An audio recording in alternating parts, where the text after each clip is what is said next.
Topic: Family and the relationships. Ezinụlọ na mmekọrịta. Constructing sentences about nuclear family. Nne na nna m nọ n'ụlọ. My parents are at home. Nwanne m nwanyị bụ onye dọkịta. My sister is a doctor. Di m na-arụ ọrụ n'ụlọ akwụkwọ. My husband works in a school.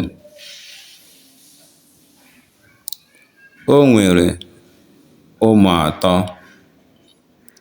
She has 3 children. Ụmụnne m hụrụ m n'anya. My siblings love me. Abụ m diọkpara. I am the first son.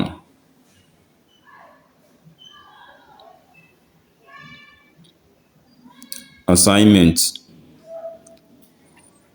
ihe omume.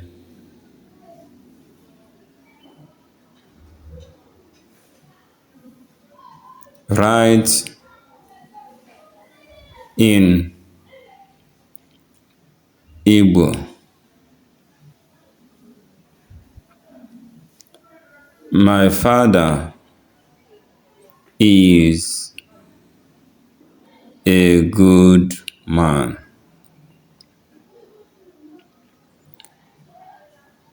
My mother cooks very well.